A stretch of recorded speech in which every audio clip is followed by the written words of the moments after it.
guys? So today we're going to be going over my chemistry project. It's called Chem in Captivity. I'm in college now, so this is sort of what we do now. It's basically just you pick a project, make videos on it, show the process, document it and everything, regardless. The topic I chose was recently inspired by my car running out of windshield fluid. So what I ended up doing is how to make windshield fluid at home and like what goes into it and everything. So after some research and everything, I needed to figure out like what characteristics does my windshield fluid need to have.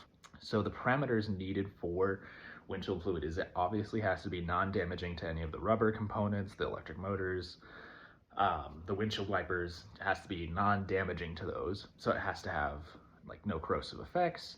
And also, depending on where you are, you have to make sure that this water-based windshield fluid doesn't freeze. So you have to add something into the lower the freezing point to where you expect. If you're living in Texas, might not be the biggest concern ever. You could probably just run straight water and you'd be fine. But I am currently situated in Colorado and we see winters sometimes up to like -20 degrees.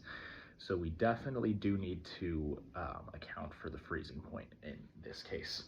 So what I'll be doing with that is we need to make sure it has a freezing point of about -30 would probably be the most you would ever need. If it's -30, we have bigger problems than your windshield washer fluid freezing on you. What I want mine to be able to do is to help take off bugs and dust, and I'm crazy about keeping my car clean, so it needs to have some sort of agent that helps just break down the like bug guts basically. If the solution we're using foaming would definitely be really bad for this project, because if it foams, you're just going to get a little puddle of foam next to the sprayer, which would be not good. So it needs to be non-foaming. Those parameters set out. Make a half-half water propylene glycol solution. Some companies use methanol in their windshield fluid to lower the freezing point. Both propylene glycol and methanol lower freezing point of water. The reason I'm not going with methanol is because it's toxic and flammable, which I didn't feel was safe for an engine bay, which can sometimes see temperatures of easily 100, 150 degrees from the engine running. You can literally drink propylene glycol and be completely fine. So that's also a plus. It's not toxic. If a kid accidentally opens this bottle, they're not going to die by drinking it. To help with breaking down bug guts, we're going to be using isopropyl alcohol. I got with some 91%. And then I'm also going to be using just a couple, like very little soap, like 2 drops for a liter is what I'll be making. My target is a liter. We're looking at about like 500 milliliters of propylene glycol to distilled water. Very important, it's distilled water. We don't want any minerals getting onto our glass. You'd definitely be able to see those once it dries. And then we'll be testing them at the end. We are all good to go. We have everything that we need here. Let me just do a rundown of what we have so far to make our windshield fluid. I have some isopropyl alcohol here. This is supposed to break down the bugs just a little bit more. We're going to be adding about 100 milliliters of this into there. This is our distilled water. This is basically our base. Most of our solution will be water. And then we also have, of course, the propylene glycol. This is one of the most important parts. This lowers the freezing temperature. This will make it so that this solution freezes at about -25 degrees Fahrenheit. If I did the calculations correctly, of course. We also have the bottle here. The bottle is where we're going to be putting it all into. We have some Dawn dish soap. We're going to be using literally 1 drop of this. So this is just also to aid in the bug and degreasing with oil and everything like that. Let's get started. So first step is we're going to measure out 400 milliliters of water. 350 milliliters, and we are now at 400. Beautiful. So 400 milliliters of distilled water. We now have some water in here.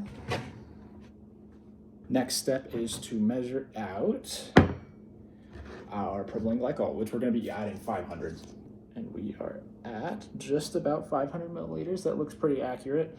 Alrighty, that looks good. We are so far, looks sort of like nothing with how far we filled it up so far. So we are just pouring out 100 milliliters of this isopropyl alcohol. There's 100 milliliters. Let's get this in there. Here's our alcohol. We're getting pretty close to a liter here. We're going to be adding just 1 drop of Dawn soap.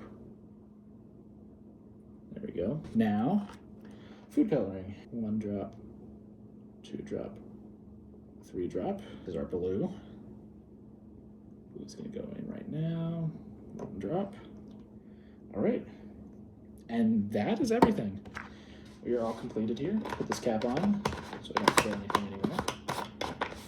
Now let's give this a mix. We now have our purple windshield washer fluid. We should be all set. And after we finish testing this windshield washer fluid, we will be getting into the chemistry of why this works and how the freezing point goes down and how it actually breaks things up and what makes it windshield fluid, honestly. Stay tuned for that.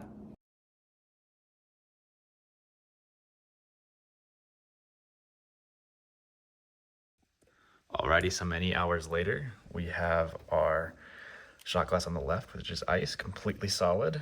Glass on the right, filled with our solution, is still liquid. I could drink this if I wanted to.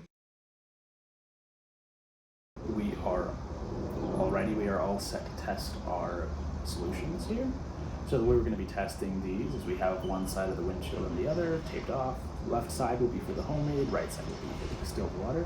We're going to spray 5 sprays, somewhat closer to the center, and then we're going to wipe it with the windshield wiper blade that we have there 3 times, 2, 3, and then we'll give it 1 light wipe with the towel and see how they compare. First, we're going to start off with the homemade mix. 5. That was 6. We'll do 6 for the others. 10 seconds or so. Once it's ready. And then, so far, so good. It's pretty clean, not too shabby. Now let's do the distilled water. Let's get this on there. This spray bottle works a lot better. Honestly, should have done both. And we have 1, 2, 3. All right. Excess off here. Time to see which one did better. Alrighty. Let's do an inspection here. There's some dust still left on this one. Let's take off the tape, see if we can see a line. Alright, let's see here. So you can clearly see that on this right side, there's still a lot more dust. A lot more compared to the left side. So we can definitely say for sure that the homemade version outperformed just regular water. All right, let's explain the chemistry of why this all works.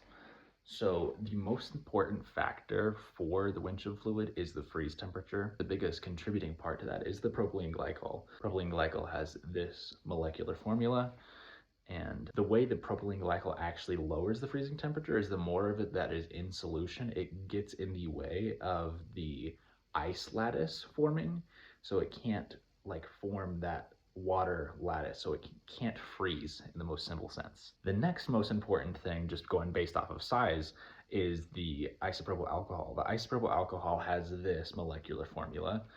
It's a very long carbon chain, and it also has a hydroxyl group there, so that means it is both polar and non-polar, which means it's really good at dissolving things like salts and sugars. The little bit of soap we added actually makes a big difference.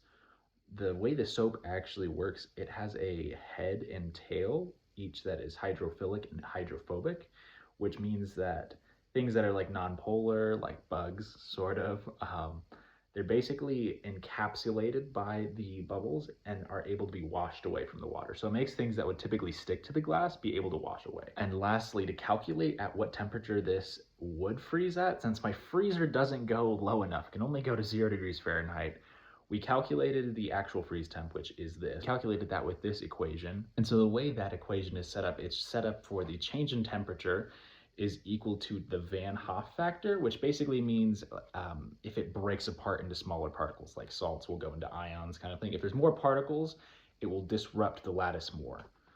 And then it's that times the cryoscopic constant of water times molality, which is moles over kilogram of substance. And if you take notice, the way we set this up, the reason that the propylene glycol is so much better than the isopropyl alcohol at freezing is because it's more dense, so we can get more moles into our equation, which means by volume, propylene glycol is better at lowering the freezing temperature of water than isopropyl alcohol.